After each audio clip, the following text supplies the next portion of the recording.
मदद करेंगे। जी भाई, माइक नंबर 1 से अगर कोई सवाल हो तो करें। मेरा नाम है त्रिविक्रम दास पालखे।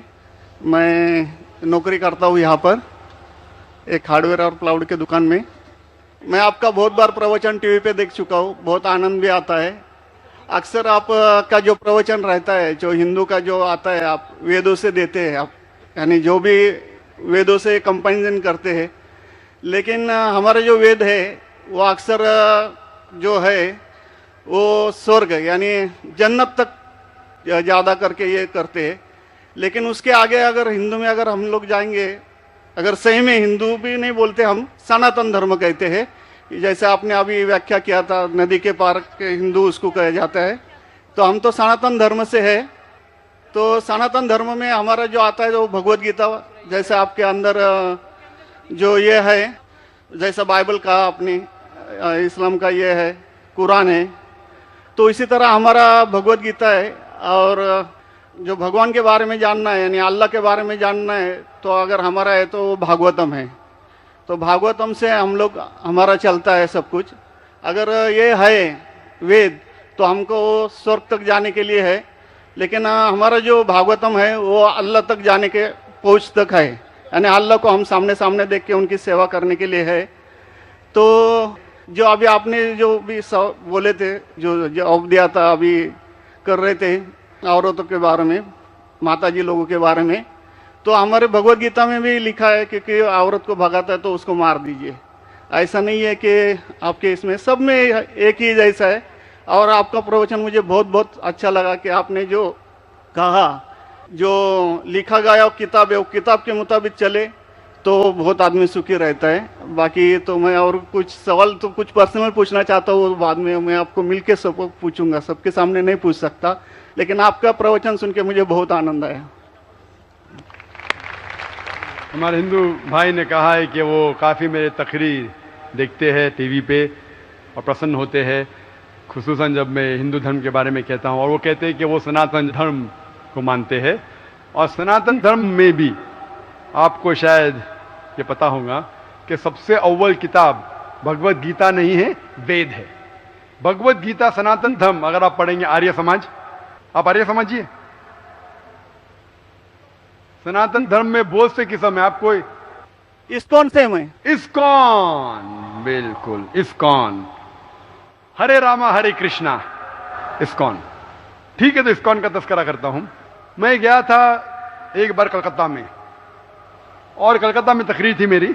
उस वक्त बारिश आती है, बारिश तो हो गई, लेकिन मेरे साथ आने वाले थे इस्कॉन के हेड कलकत्ता के।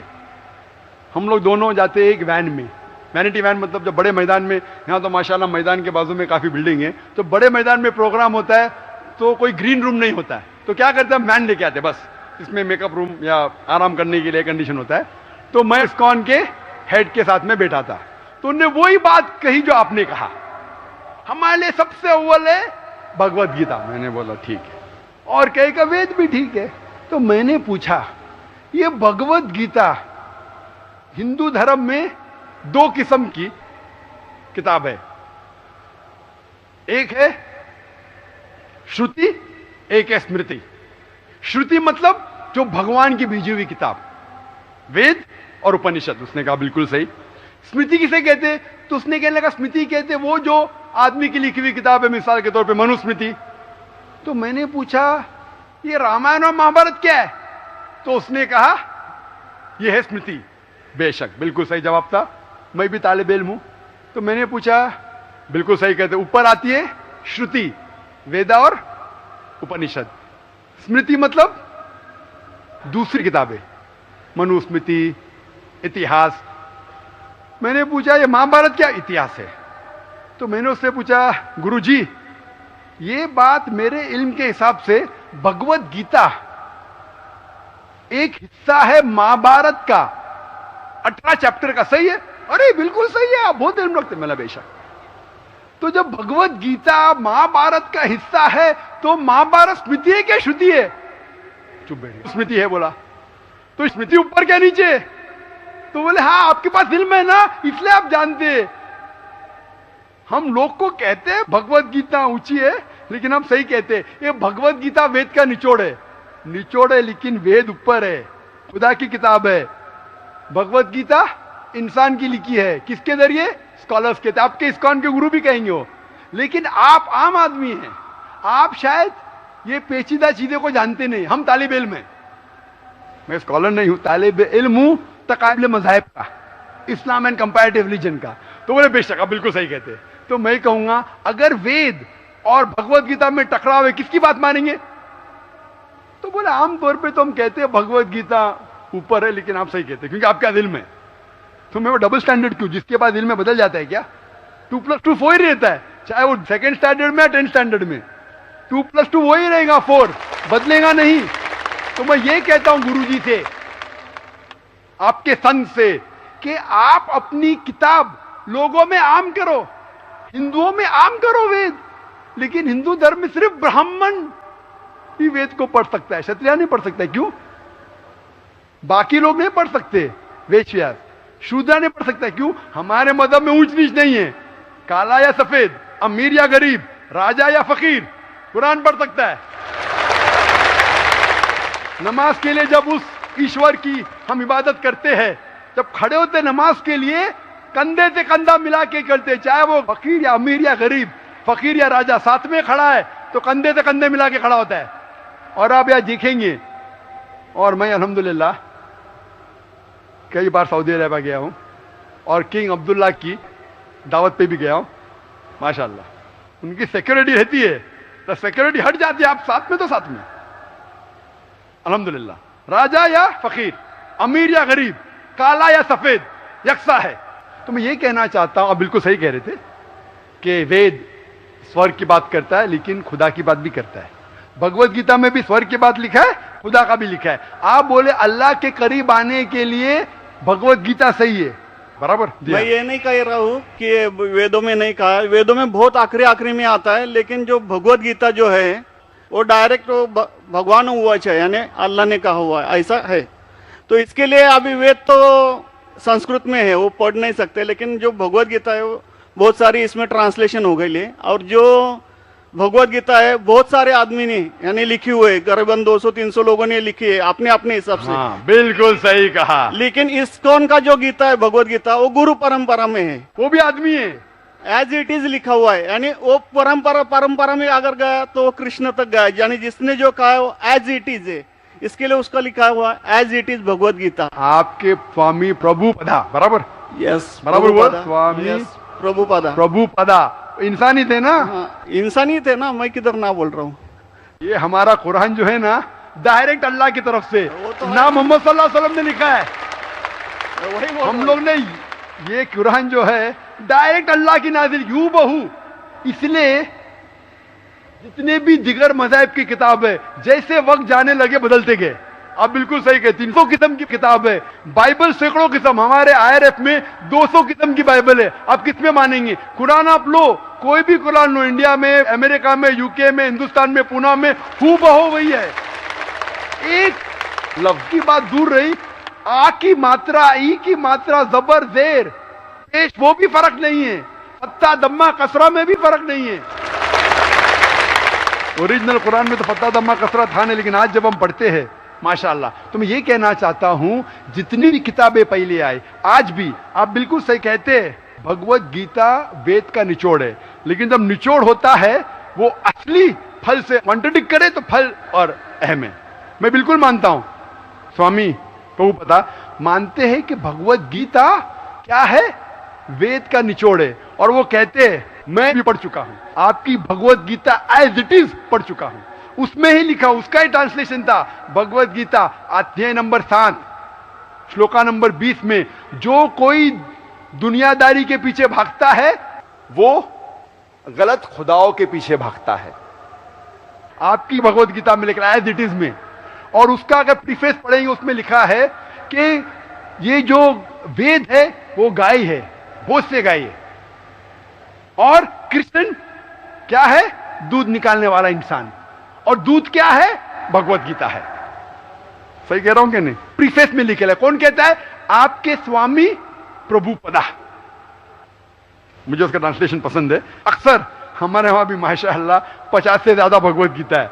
मैं लेकिन स्वामी प्रभुपदा की गीता को पसंद करता हूं, अच्छी गीता है, इसीलिए मैं प्रीफेस कह रहा हूं। लेकिन उसमें भी लिखा हुआ है, उसके अंदर भी वो निचोड़े वेद का निचोड़ है, लेकिन निचोड़ मतलब नहीं कि असल फल को गाय को छोड़ देंगे, गाय चले जाएंगी तो दूध क्या करेंगे आप? गाय रहेंगी तो दूध मिलते रहेगा ना, दूध को लेंगे गाय को मार देंगे, दूध आपका खत्म हो जाएगा भाई। गाय को जिंदा रखो, रोज दूध लो, बराबर कि नहीं? दूसरे बच्चे पैदा करेंगे गाय, लेकिन तो गाय को मत छोड़िए। इससे हमें पता लगता है, उसमें लिखा हुआ है, आपके वेद में लिखा हुआ है कि और एक पैगंबर आने वाला है। आपकी भगवत गीता में लिखा है चैप्टर नंबर 4 में वर्ष नंबर 7 से 8 में, यदा धर्मस्य, यानी युग युग में जब भी परेशानी आएंगी इस धरती पे तो मैं एक रूप हासिल करूंगा, अवतार। अवतार की सही मानी आपको मिलेगा वेद से, उसमें पता चलता है जिसे हम कहते हैं पैगंबर, आखिरी पैगंबर, आखिरी अवतार कौन है? कल के अवतार। अगर आप भगवत गीता में मानते, अगर आप वेद में मानते, आपको आखिरी अवतार कल के अवतार में मानना ही पड़ेगा, फिर ही आप कह सकते मैं असल भक्त हूं भगवत गीता का। वो तो है ही, आपने जो बताया कल के अवतार तो आने वाला तो आप ही है, मानते कल के लास्ट अवतार में आने वाला है। आ चुका है। और उसमें लिखा था कल के अवतार की मां के नाम क्या है? सुमति। सुमति की मानी अमन, अरबी में कहते हैं आमिना। मोहम्मद सल्लल्लाहु अलैहि वसल्लम के वालदा का नाम था आमिना।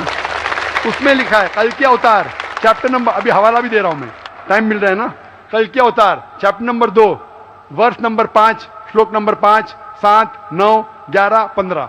इसमें लिखा है कि उसके वालिद का नाम है विष्णु यास। विष्णु यास मतलब खुदा का बंदा, अरबी में तर्जुमा करेंगे अब्दुल्ला। मोहम्मद सल्लल्लाहु अलैहि वसल्लम के वालिद का नाम था अब्दुल्ला। उसमें लिखा है वो इसी जगह में पैदा होंगे जो अमन की जगह है। हम मानते हैं कि मक्का एक अमन की जगह है। उसमें लिखा है कि वो उस फैमिली में पैदा होंगे जो उस इलाके के अमीर होंगे। हम जानते हैं कि कुरैश के फैमिली में पैदा हुए थे मोहम्मद सल्लल्लाहु अलैहि वसल्लम। उसमें लिखा है कि वो 12वीं तारीख माधव के दिन पे पैदा होंगे, वो 12वीं रब्बी अव्वल मोहम्मद सल्लल्लाहु अलैहि वसल्लम पैदा है। आगे आप पढ़ेंगे, वेद में लिखा है कि उसके 4 करीब दोस्त थे, जिसका मैं जिक्र किया हूं। 4 करीब दोस्त मोहम्मद सल्लल्लाहु अलैहि वसल्लम के थे, जो हजरत अबू बकर, हजरत उमर, हजरत उस्मान, हजरत अली, मैं अल्लाह भी मौल, अल्लाह ताला की रहमत सब पे हो। किसके बारे में जिक्र करें? उनको सबसे पहली जो वही आएंगी वो आएंगी एक गार के अंदर। हम जानते हैं मोहम्मद सल्लल्लाहु अलैहि वसल्लम सबसे पहली वही आए गारे हिरा में। फिर वो करेंगे हिजरत, नॉर्थ की तरफ फिर से वापस आएंगे। मोहम्मद सल्लल्लाहु अलैहि वसल्लम हिजरत की मदीना जो नॉर्थ के ऊपर है, फिर से वापस आए। मैं तो 1 घंटा सिर्फ तस्करा कर सकता हूं मोहम्मद सल्लल्लाहु अलैहि वसल्लम हिंदू धर्म में, वक्त नहीं है। तो ये पूछना चाहता हूं, आप मानते क्या इस कल के अवतार में? आप मानते मोहम्मद सल्लल्लाहु अलैहि वसल्लम आखिरी पैगंबर है? मैं तो कुरान 3 बार पढ़ा हूँ साहब, मैं तो मानता हूँ कुरान को, वो बात नहीं है। मानना सिर्फ जरूरी नहीं, अमल करना जरूरी है। मैं कहूंगा मैं खुदा को मानता हूं, खुदा की बात पे अमल ना करता हूं तो बेकार है। मैं कहता हूं मैं मेरे वालिद से बहुत मोहब्बत करता हूं, वालिद की बेइज्जती करता हूं, वालिद की बात नहीं मानता हूं, वालिद से बदतमीजी करता हूं, तो क्या फायदा? आप समझ रहे ना?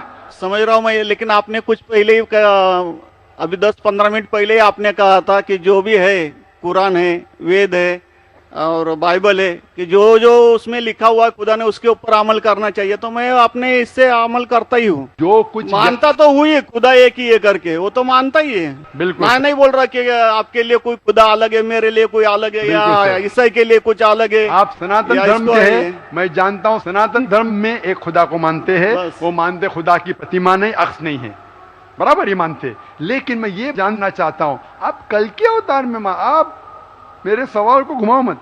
मैं जानता हूं, नहीं है मैं ये जानता हूं, सनातन धर्म के बारे में जानता हूं। पहले स्टेज में आप पास कर चुके, एक खुदा में मानते, बिल्कुल सही। मैं ये बात जानना चाहता हूं कि उस खुदा के अवतार पैगंबर, आखिरी पैगंबर में आप मानते हैं क्या नहीं मोहम्मद सल्लल्लाहु अलैहि वसल्लम? ये मेरा सवाल है।